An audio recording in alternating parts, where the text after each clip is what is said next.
Thanks, Kate. Thanks so much for having me. I'm happy to talk to you more about the low interest loan program that's really our very local approach to impact investment at Community Foundation Santa Cruz County. I'm Susan True. I'm the CEO at Community Foundation Santa Cruz County, and we're really pleased to have grown our impact investment portfolio.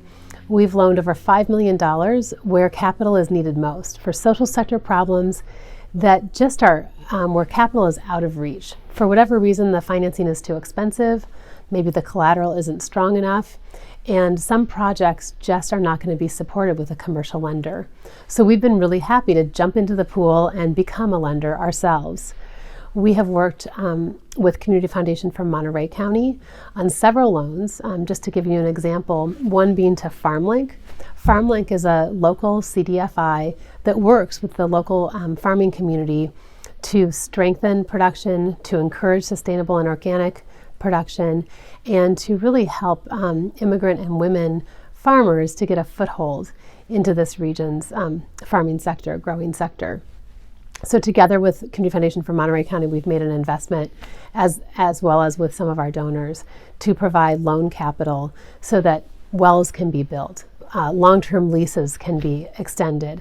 And those approaches have been really successful in increasing yields and in increasing the amount of food that's grown that's organic. We've been really happy to support, for example, one woman who owns an orchard. She just needed to fix her well. And once she was able to do so, it freed up so much other capital, it freed up more water, and she's able to actually increase her orchard's yield each year. We've had similar success also in a project with Community Foundation from Monterey County with El Pajaro CDC. You know, I think we all felt when COVID hit and the federal stimulus packages arrived for some, we knew that many were left out. And immigrant business owners, especially in the Pajaro Valley, were really left out. They weren't going to get the unemployment benefit. They were not going to get any CARES grants and payroll protection. And so together we teamed up and said, hey, we want those businesses to survive too. We need all of Main Street, immigrant owned or not. And so we were able to give loans to El Pajaro CDC, which then provides business planning and coaching, as well as very low interest, practically forgivable loans to very small business owners in the Pajaro Valley. That's another example of how we can move our money from Wall Street investments and into our Main Street investments so that we all can thrive. The Community Foundation has grown our loan portfolio from our first loan to Opportunity Fund, which came at the urging of Bud Colligan. That was $350,000. We loaned the money to Opportunity Fund, and they turned around and loaned it to very small business owners, mostly in the southern part of Santa Cruz County. And it's where we saw, you know, an immigrant business owner grow from having one employee to 5. We saw increased revenue, and we saw increased business stability and longevity. So we've been really happy about that. And with that first loan that we made, we've grown to now have about a dozen loans. And I'll give you some more examples of where local capital, non-traditional capital like ours, has been needed. Habitat for Humanity, of course, we're all trying to solve our county's housing problems, and there's not going to be one approach. Across our region, we need multiple approaches to solve our housing issues, and Habitat Humanity is one approach. They, of course, take a long time to build their houses. It's sweat equity by the new owner. It's volunteer labor. And 11 new units were going in the Live Oak area of Santa Cruz County. But the pre-construction financing was what was really needed. However, a traditional residential building loan is about 18 months, 24 months at the most. And Habitat for Humanity may take 4 years from start to finish between putting in the sidewalks and the gutters and the lighting and actually selling that home to one of the people who helped to build it. So that's just an example. We were able to give a 4-year loan to Habitat for Humanity from pre-construction infrastructure building until that home is sold. They're built one at a time. There's just no way a development like that meets the terms of a traditional commercial lender. So we're really happy to get that project done as one way to make an impact in our county's housing problems. Likewise, with our partnership with Landed, we were able to help teachers buy their very first homes.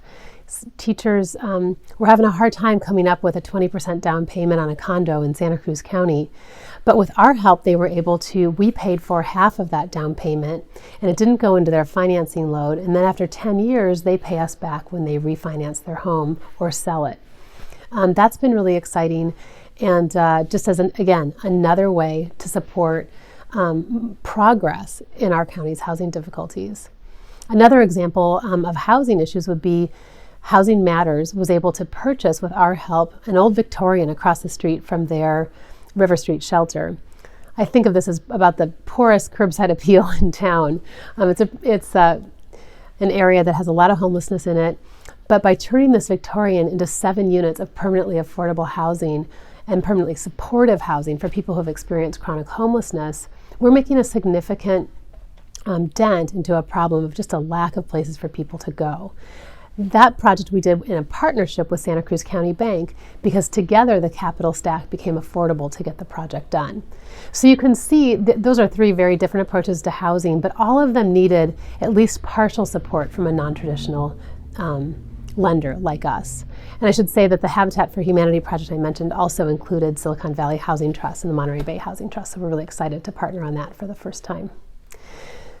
So those are some examples of how we have moved money from our investment portfolio, which has been traditionally Wall Street driven, to Main Street to get at some of our community's biggest issues.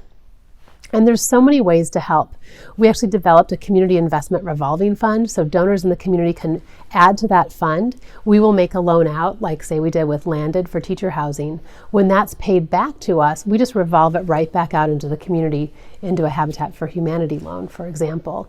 And so different than a charitable gift that's a one-time gift, this gift keeps giving because it's financing that when returned, the principal goes out again in the form of a new loan. We will also continue to use our own investment portfolio to make these local investments. And we also allow our donor advisors the option to make loans out of their donor advised fund. So they're able to join in on creating loans and having the payment go back into the donor advised fund to do the same thing. So there's several ways that the Community Foundation has been able to get this capital out in the community. And we really encourage all of us to be thinking about our long-term economic health, about how local capital is going to have to fuel these projects to accelerate solutions to some of our biggest needs. Commercial capital just can't do it on its own, but we really can combine forces or divide up the effort and get some great things done. So thanks for having me, Kate, and I hope this is helpful to everyone.